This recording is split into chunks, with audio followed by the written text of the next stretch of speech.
Hello, welcome to the RTÉ Olympics Podcast. On another glorious night for Irish swimming, an even more glorious night for Irish swimming. We're joined by Barry Murphy to reflect on Daniel Wiffen's gold medal in the 800-meter freestyle in an Olympic record time. Ireland's first ever male swimming medalist. Um, Ireland's first gold medalist in swimming for almost 30 years. And in like one of the marquee events, against, defending Olympic champion who wouldn't go away. Um, Barry, that was just incredible. Yeah, that was the stuff of dreams, really. It's obviously been building up all week, and he's put himself out there as someone that is bringing home a medal. Like he said those words, and to back it up, and in the fashion he's backed it up, was nothing short of incredible. When we all got into this sport. I probably started in 1996, off the wave of the success we saw in Atlanta. When we all got into the sport, we've dreamed of that moment. We've dreamed of seeing the tricolour being lifted up in the Olympic pool and for to hear Eleanor Naveen. And Daniel Wiffen is the man to deliver it. And he delivered it in the most stylish fashion I've ever seen. My wife, the two of us were sitting in our living rooms, absolutely screaming. She couldn't believe he was like as confident to do his little entrance maneuver where he's writing down notes. And I said to her, look, as soon as he did that, I was like, he's winning this. There's absolutely no way he's dropping entrance moves and not gonna produce on the day. So look, it was brilliant. The race kind of fell into plan for him pretty perfectly. And I think some of the things that probably really helped was that he raced Whittington, the Australian, already in the heats. And he did, your man, the Australian, did the exact same thing. Went out like the clappers in the heats, probably brought the field along with him a little bit. And that kind of suited Daniel. The lane four position, I was worried about Bobby Fink the entire way because we know how Bobby Fink swims. He just stays in the pack, tries to fly under the radar, and then drops the hammer on the last 50. And he did it again today. And I was like, oh my God, he's going to do it again. This Bobby Fink lad. What an absolute nightmare. But Daniel's tone tough. And in fact, he pulled away in the last 15 meters. He actually changed his stroke completely, put the head down, didn't take a breath after doing that for 780 meters. It was incredible. And I'm just in awe of this young man, in awe of how he's developed over the last number of years, in awe of him, the confidence to come out and say what he was going to do and then go and do it is nothing short of incredible. And for him to deliver Aaron Aveen in the Olympic pool, stand on top of the podium, where we got to see the tricolour be raised, it was brilliant. Like couldn't be so proud for him and his family, so proud for all the people that kind of helped him along the way, and so thankful to him that he was able to give us a glimpse of what that was like and to fulfill all of our dreams. So it was brilliant. Oh, it was incredible. His confidence, it's almost, I would have said beforehand, it's disgustingly un-Irish, but I would like to think he's just created a new kind of Irish identity. You would like to think in swimming and in Olympics where we do have this belief that we can do these things, break Olympic records, win gold medals, and the best bit is know we're going to do it before we do it. That's the bit I think that's Olympic records. We Yeah. don't get them, but for a guy to come out and, as you say, almost signpost is that I'm winning this, and if I don't win it, I got to be ashamed of Yeah. myself. Was basically what he said. It was just we don't see that. That's not something that we do. No, no, we don't see that. It's not in our nature as a nation to be like that. It's probably something that's maybe developed over the last couple of years with some sports stars. He's just grabbed it by the horns and being like, yeah, this is how it's going to be. Watch this. And yeah, I mean, it's going to happen. So don't even worry about it. So I don't know what we were all stressed about. Like he was just, he's been guaranteeing it for a while. But it's just so good to see. Like the first time I really took notice of him was at the 2021 Olympic trials, and I was surprised that he put in the performance to make that team at such a young age. And again, he was just like, "Oh yeah, I was just going to do this." Then he did a PB at the Olympics, and I thought, "Geez, that's impressive." A young guy stepping onto the scene, swimming his best time, swimming fast, placing in the top 16. fair play to him. And honestly, every year he's just got better and better. And he just keeps talking about, yeah, I just want to be the Olympic champion. So it's so matter of fact, it's scary. And it's amazing to see. It's so good. Hey, I don't think we don't realize the effect that now this is going to have on Irish swimming. We're going to probably be sitting in here in like 20 years' time, and we're going to be commentating on people who this guy's has inspired to get into the pool. It's going to have such a profound effect. We've never seen a man on top of the Olympic podium in the pool, and for him to do that, it's going to just send shockwaves through Irish swimming. The clubs are going to be out the doors for the next couple of years, hopefully. Barry, I have a 7-year-old that managed to get into swimming lesson in Greystones. I cannot get my 5-year-old into a lesson. I may give up now. I'm just telling her, you're not going near water. You're never going to learn to swim. I'm sorry. That's it. You're done, because I'm never going to be able to get you near a pool. Yeah, people are asking me, do I know anyone? I'm just like, no, sorry. But yeah, we're gonna have to get more pools built. We're gonna need the Daniel Wiffen Swim Centre somewhere, so we can, a few on the 50 Armagh pools. Down border. Yeah. Listen, let's listen to the man himself. His post-race interview with my colleague Paul O'Flynn. Daniel, you're the Olympic champion. How does it feel? I mean, amazing. I mean, what's my name? Sorry, Daniel Wiffen, Olympic champion. Oh, man, sorry. It's really good. I can't believe it. But to be fair, I can't thank anybody else other than my brother Nathan and my parents and the whole coaching staff in Loughborough and the Irish team. I couldn't do it without anybody, and it's definitely not. I'm not alone out there. That was such a good effort. Tell us about the race. It was an incredible race. We knew from a long way out that you had a medal, just not sure what colour. Tell us about what was going through your mind in those closing stages. I'm not gonna lie, I'm not sure you can see me looking, but I was looking for Bobby Fink the whole time. I was like, I ain't get caught last 50. I've been practicing my whole fucking year for this. I will not get caught last 50. So I was just looking over, and I saw that I got a body off, and I was like, oh, this is over, I've won. An Olympic record as well. Yeah, I know, pretty crazy. I mean, it wasn't that fast of an Olympic record, but I know another one tied to the books. I think I've won everything so far. I've won double world champ, European champ, and now the Olympics, and now I can say that I'm probably one of the best ever, so it's just even better. So congratulations, Daniel. Go and collect your medal. Thank you. Just the way he described the end of it, I'm not going to lie, I was looking for Bobby Fink the whole time. I can't get caught last 50 metres. I can't. I've been training all fucking year for this. I will not get caught last 50. I kept looking over, and I saw, and I got by him, and I knew it was over. I had won. Like, to be even able to verbalize it like that, because it was that close. I can't get over how close these 800 meter, 16 lengths of the pool, and there is, less than 600ths of a second, 0.6 of a second between them, 0.5 of a second between them. Crazy. Yeah. Crazy. And look, it's good. I think, what he's done over the last couple of years is get that international experience. And yeah, we all know, everyone knows what Bobby Fink is going to do. It was just like, can he stop him doing it? That was the big thing. And the fact that he's just said, I've trained all year for this, that he knows Bobby Fink is going to be running him down at the end, and he's going to have to just hold him off. Like, that was in his mindset. When all those sets got hard, probably was picturing, his brother Nathan being Bobby running down in the pool. So yeah, whenever it gets hard, he knew exactly how this was going to play out. He just manifested really his own reality.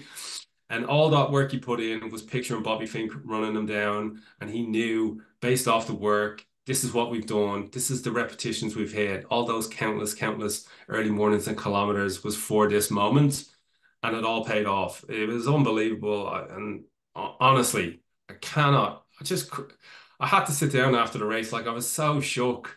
And yeah, it's just incredible stuff. Really incredible stuff. Yeah. I was trying to do maths there, and I realized the Olympic website actually gives you the time behind, right next to the guy in second place. It was 0.56 of a second. So that's what there was between them. And back to Paltrinieri is 1.19, because for a while there, it looked like Paltrinieri was going to do it. Like, he kind of he was going to hold him off, because he's the guy with the probably the most stamina. He's a long distance specialist, isn't he? So it looked like he might do it, but Daniel found the reserves from somewhere. And John Kelly in commentary said, like, Daniel, he didn't go to his legs for about 400 meters.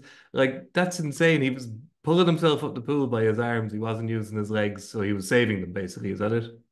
Pretty much, yeah. Like again, he knew Bobby was coming. I think we spoke earlier in the week. Like you're never going to have it all your own way in the Olympic final, and you're going to have to dig deep to do, achieve the goals you want to achieve. So he knew that kick was coming from Fink, and so he was probably just holding off, thinking, yeah, I'm comfortable in here. I've got a two-beat kick. I'm feeling strong in my arms and shoulders. I'm okay. I need to keep these legs for when Bobby kicks so I can kick too.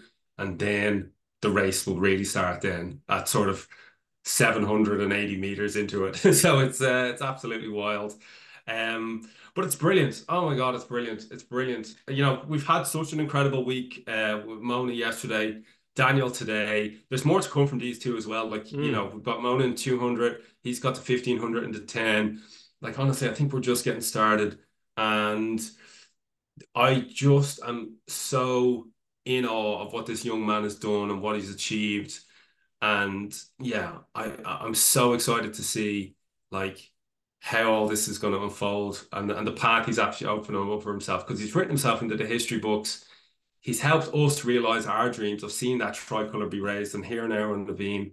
And yeah, it's onwards and upwards for Daniel Wiffen. Oh, absolutely. And Barry, like, we've only been talking to each other and doing these podcasts for like 3 days. And I'd like to point out it kind of coincides with the most glorious, period in modern Irish swimming. So I think, we may have played our part. I wouldn't want to be presumptuous there. That's it. Yeah. We'll have to keep it up. Thank you very much, Barry. Just to mention everything else that happened, unfortunately, a lot of it is going to seem a bit of a footnote. India beat us in the hockey. Unfortunately, their bad run of results against the best teams in the world continues. No luck for Lyle in the dressage. Rowers Phil Doyle and Darragh Lynch did make it into double sculls final. Our sailors are second overall with 3 races to go, going very well. Rachel Darrell lost in the badminton. Jennifer Lahan unfortunately lost in the boxing. The rugby sevens team also lost. And there was mixture in the canoe slalom. Noel Hendrick has advanced to the K1 semi-finals. Michaela Corcoran has not. But let's be honest, all the headlines for the next couple of days are going to belong to Daniel Wiffen. But in a moment, I am speaking to Annalise Murphy just to have a look at Robert Dickson and Sean Waddilove's performances down in Marseille. So hold on for that.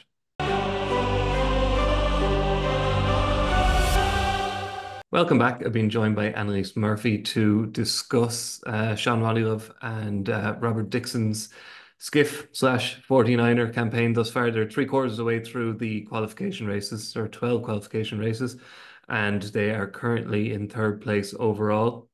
I think they were in 2nd place overall. The Kiwis had a really bad day, so the boys actually stayed in 2nd. Did they? Oh, you've got information that wasn't to my hand. The final race has gone up. They were 9th in the final race. They were indeed. They were. Yes, that's fantastic. So yes, they are. They have 67 total points versus 51 for the Spanish, but I don't know whether you go by total points or net points. This is why we have you here, Annalise, because this is a mystery to a lot of people. Is it total points or net points?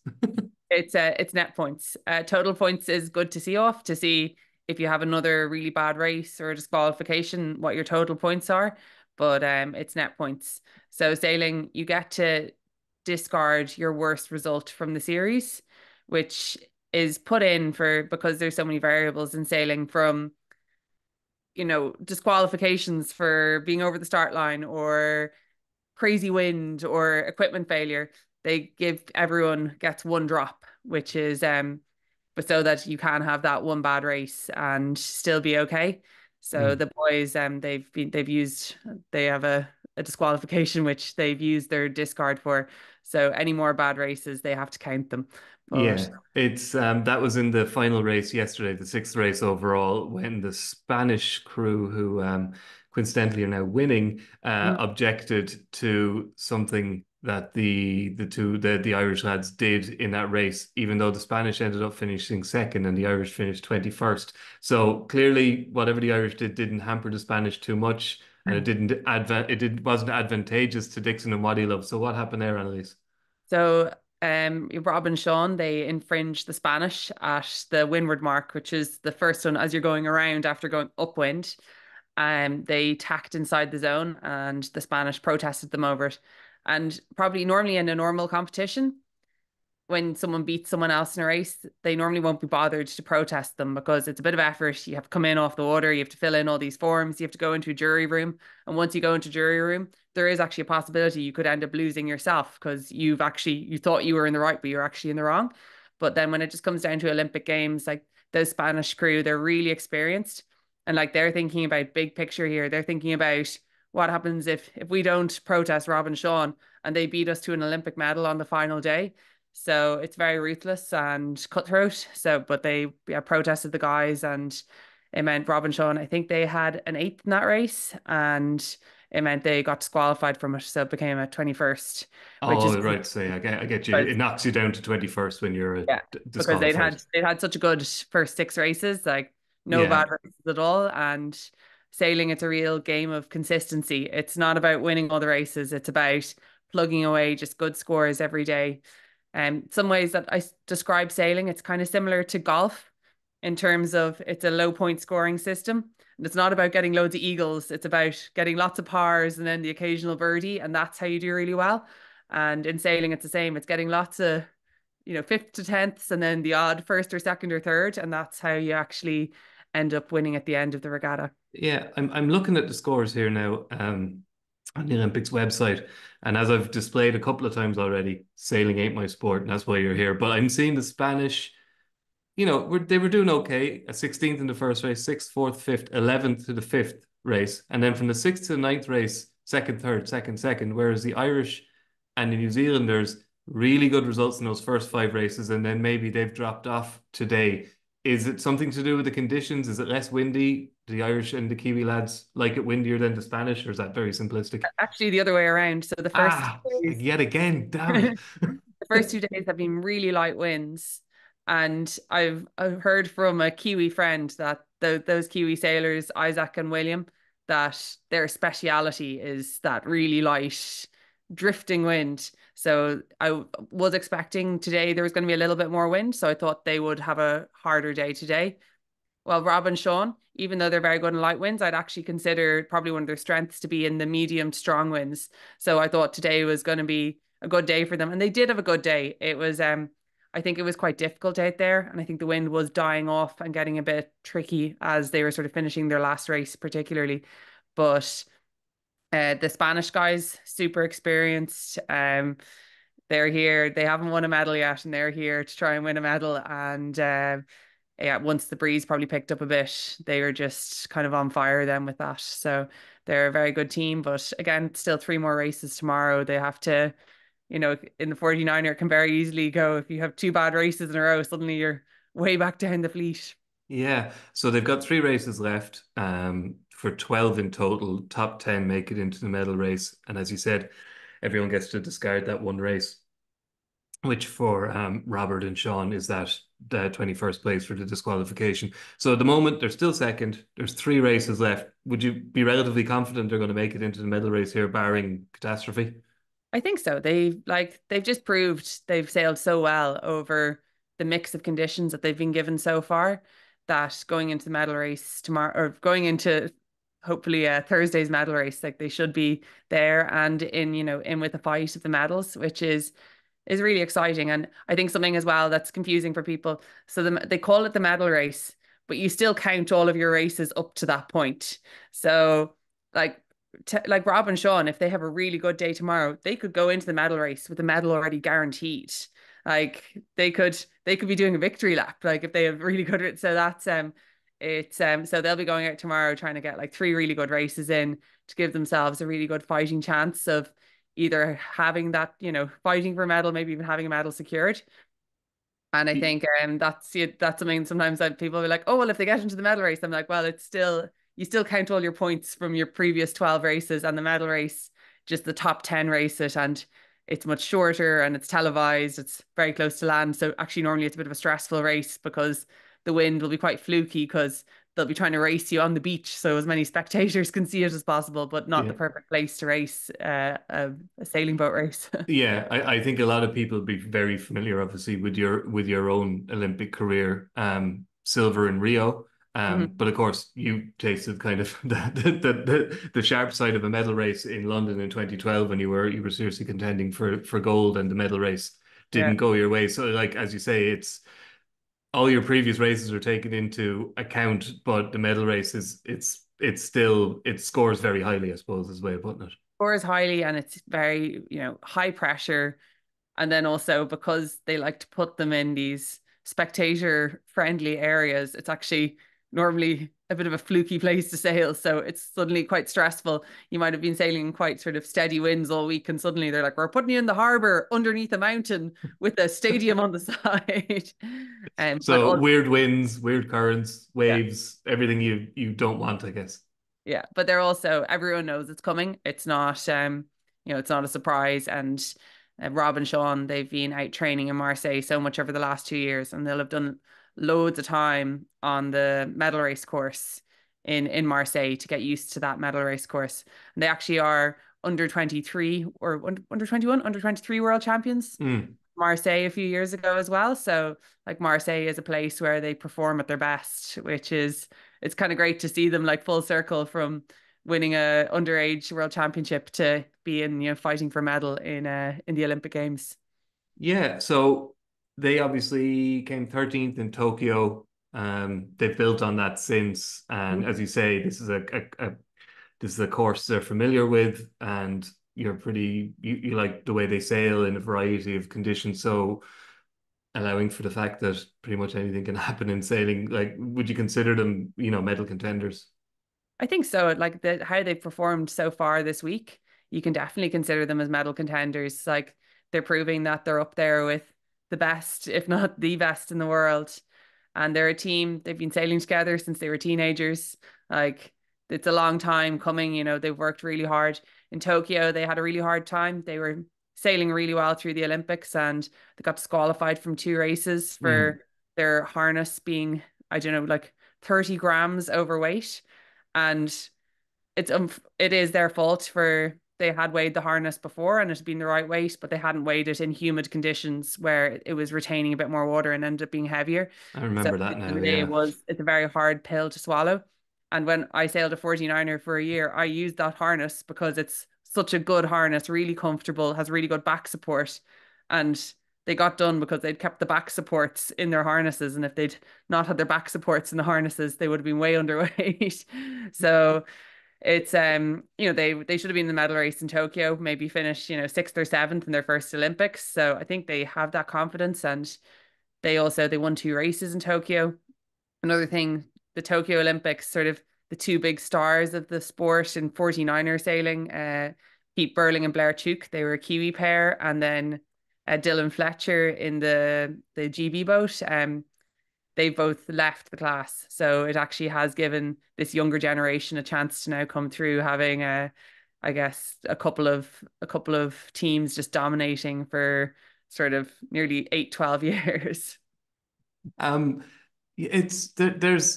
It seems like there's more to it than what actually happens on the waters. You said like your preparation in terms of your equipment, and then the potential for courtroom drama afterwards. I'm kind of picturing it like, when you have the stewards' inquiries in horse racing afterwards. I'm picturing, is that how it works? Do the 2 crews, do they have to go into a room with the judges? Do they, do they make their cases, etc., and watch the video evidence? Exactly. It's so sailing, I guess it's such a tactical and strategic sport, and there's hundreds of rules, and you do need to know the rules very well. But then the Irish team also have like a really good rules advisor that also helps them out with everything. And in this like really tight racing, particularly when there's only 20 boats racing at the Olympics, it's so close, you do get into tight situations with other teams. So they would have come in off the water yesterday and they would have been like, oh, we had a tight call with the Spanish, but we think we're going to be okay, maybe. And then they would have gone and looked at the vote notice board and realized, no, the Spanish are protesting them. So then they would have sat down with the rules advisor. They would have gone through, what their options were. And then they would have had to go into the protest room and sort of fight their side of the case. And it does come down. There'll be a jury sitting in front of you, and you have to say why you think you're right, or the other team will say why they think they're right and why you're wrong, to try and get you thrown out of the race. And it's I used to hate it. I was like, I did everything to avoid being in protests because I just but then it also kind of would, I'd nearly avoid confrontation on the water, which also meant I probably lost places as I was going around. But the guys, like, they wouldn't be in many protests. They're very clean sailors, and yeah, it's unfortunate, but it is also, that's part of when you're up at the, I guess, pointy end of the fleet. It does get tight like that. And particularly fighting for Olympic medals, everyone's going to take everything they can. Yeah, sailing, let's be honest, has a slight reputation. So I'm imagining, is the rules advisor for the Team Ireland, is he a solicitor or a barrister? And are all the people in that room afterwards, bar the sailors, all solicitors and barristers? I have this impression of a very, very difficult argument to win. It's everyone's very serious about it, and like when you're racing, you're just like, the rules are rules, you're just like, you're getting on with it. But then when it actually kind of comes down to it, like when I was still competing, like we used to do like rules quizzes to see if everyone actually knew the rules that well, because there's so many different scenarios, and when boats come together, there's the obvious ones, port and starboard, which I know most people might know. It's starboard has right of way over port, but that's kind of the simple version. And then there's hundreds of things on top of that, and hundreds of scenarios on top of that. It's yeah, they're like, the rules advisor the Irish team has is, he's one of the best in the world. And I'm sure it means the lads, they definitely went in with the best possible chance of getting off their protest. But it was, again, going to be very hard when the Spanish, their witness, was the official jury. That's when I saw that, I was like, that's going to be difficult to win that case. It's very hard to, once the jury have sided against you. Yeah. Just finally on this thing, because I do find it fascinating. The Spanish objected. So did Diego and Florian, as they're out sailing, did they take note of it and say, Irish lads, cut us off? Or would it have been their coaches and the team management watching the feed who have said, we should protest the Irish? So you have to actually notify the other team at the time of the incident that you're going to protest. So there'll be shout from one boat to the other. You'll shout protest.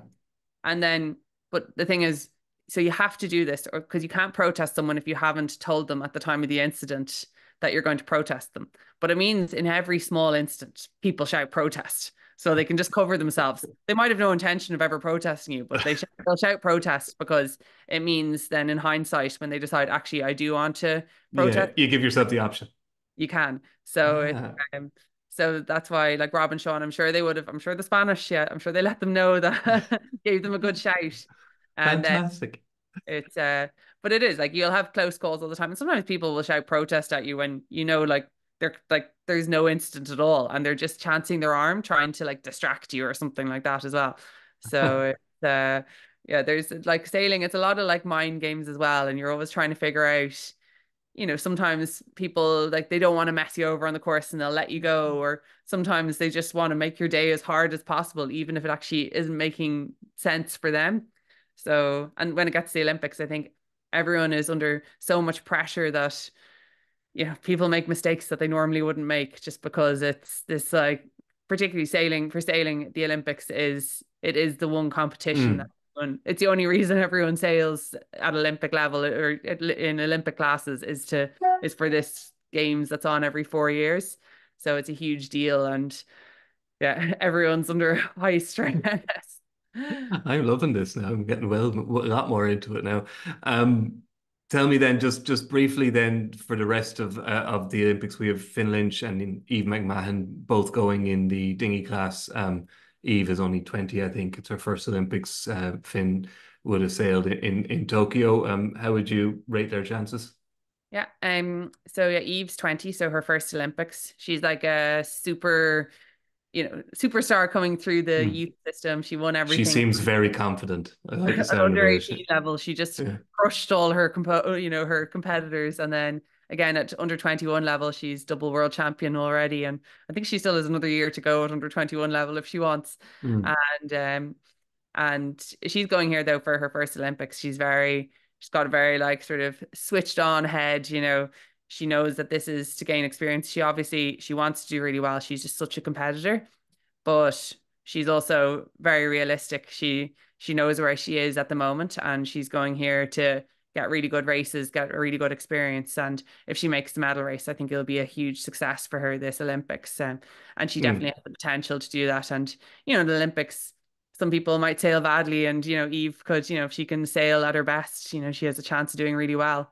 And then Finland, she actually didn't qualify for Tokyo. He went to Rio as a 20-year-old. Pardon me, yeah. and he just freaked out for the Tokyo qualification events and didn't qualify. So he qualified there for Paris, which was, I think, a huge deal for him to finally do it. And then he's been kind of in great form since missing out on Tokyo. He was second at the World Championships. And then just this year, earlier on this year, he was third at the European Championships. So he is medal potential. And he's going to Paris to try and win a medal. Again, it's the laser class, but it's now called the ILCA, just International Laser Class Association. I don't know, they change things all the time to confuse everyone, but he's it's the hardest class at the Olympics. It's the laser is such an accessible boat for everyone around the world that there's a good person from every single country. So he's going to have to fight all week, but he's also, I think Marseille is a good venue for him as well, so he can probably perform pretty well there. And it's exciting for the two of them Eve getting to her first Olympics and Finn getting to his like redemption Olympics nearly. Yeah. Well, look, hopefully it goes well for him tomorrow, and then with the medal race on Thursday. We have to keep track of that on RTÉ too. Annalise will be offering some analysis, I would imagine. And of course on RTÉ Radio and the RTÉ app and the RTÉ Sport website with our live trackers, exclusive highlights. You'll see it there. And that's it for this evening's podcast, or this morning's, whenever you listen to it. Back again tomorrow. Before I go, I've been trying to come up with an interesting story about a sport every night, Annalise. Yeah. But it's more facts this evening, because when we talk again, I'm going to make far fewer mistakes than I did today. You've educated me. But one thing I do know, because I'm from Wexford, is that Finn Lynch is from Carlow. And we think that's interesting because Carlow, as most people will know, does not have a coast. So everyone says, fair play to Finn Lynch. He's made it to 2 Olympics, not Tokyo. He made it to Rio. And he's made it to Paris. From a landlocked county. But I looked into it. It is a fantastic achievement, no doubt. But I was looking into it. Austria is a very, very landlocked country. It is surrounded by mountains and a lot of countries. They have 3 gold medals, 4 silver medals, and 1 bronze medal in sailing. I think that's phenomenal. They're a very good sailing nation. How? They do a lot of their sailing on like these like little lakes up in the mountains and things like that. It makes them very skillful. They have to really understand the wind, I think, when it's coming down. And Finn Lynch, he learned to sail in Blessington Lake, up in Blessington Sailing Club. That's actually also where I learned to sail as well. So it's funny that a little lake up in Wicklow produced 2 Olympians. Yeah, so okay, that's good knowledge. I like that. As a Wexford man who now lives in Wicklow, I will take that now as my little tidbit from the Olympics for today. Annalise, thank you very much for joining us, and I'm hoping I will catch up with you again over the course of the Olympics when we've got lots of good sailing stories which I will be able to comprehend. Thank you very much. Thank you.